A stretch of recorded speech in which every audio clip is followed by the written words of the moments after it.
இங்க ஒருத்தி ரோட்ல நடந்து போய்கிட்டு இருக்கும் போது 2 திருடங்க அவளோட செல்போனை பிடிங்கிட்டு ஓடிடுறாங்க. அவங்களை துரத்திட்டு போய் பிடிப்பான்னு பார்த்தா செல்போன் மட்டும் போதுமா, பணம் தேவையில்லையான்னு சொல்லிட்டு தான் பர்ஸ்ல இருக்கக்கூடிய பணத்தை எடுத்து காமிக்கிறா.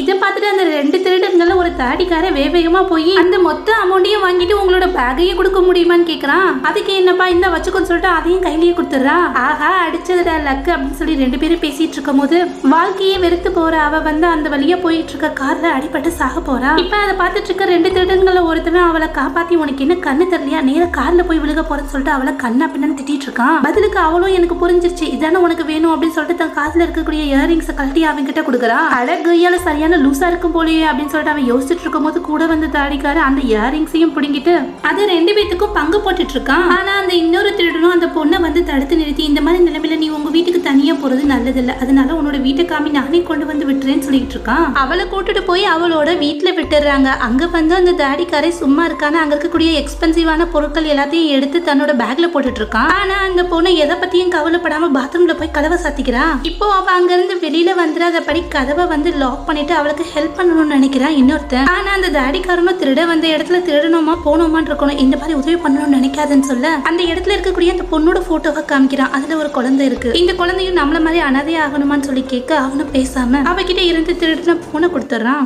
அவ போன்ல சேவ் ஆயிருக்கக்கூடிய அவளோட ஹஸ்பண்டுக்கு கால் பண்ண அவனும் காலை அட்டன் பண்ணிட்டு எதுக்காக மறுபடியும் எனக்கு கால் பண்ற, எனக்கு ஒரு புது கேர்ள் ஃப்ரெண்ட் கிடைச்சிட்டா, அது மட்டும் இல்லாம எனக்கு ஒரு புது வாழ்க்கையும் அமைஞ்சிருச்சு, நீ எனக்கு தேவையில்லை, உன்னை யாருமே விரும்ப மாட்டாங்கன்னு சொல்லிட்டு போனை கட் பண்ணிடுறான். இப்ப அந்த இடத்துக்கு அவளோட பையன் ஸ்கூல் முடிச்சு வந்துட ஹே குட்டி பையன் நாங்க உங்க அம்மாவோட ஃப்ரெண்டு, ஓகே உனக்கு ஏதாவது செஞ்சு தரட்டுமான்னு சொல்லிட்டு அந்த பையனை கிச்சனுக்கு கூட்டிட்டு போயிடுறான். அந்த தாடிக்காரன் இன்னொருத்தரும் அந்த லேடிட்ட பேசுறதுக்காக உள்ள வரான். அவளும் நிறைய மாத்திரைகளை சாப்பிடறதுக்காக எடுத்துட்டு இருக்கா. இந்த மாதிரி எல்லாம் நீ பண்ணக்கூடாதுன்னு சொல்ல அவளும் என்னை யாருக்குமே பிடிக்காது, யாருக்குமே என்னோட தேவை இல்லைன்னு சொல்றா. ஆனா உன்னோட பையனுக்கு உன்னோட தேவை அதிகமாவே இருக்கு.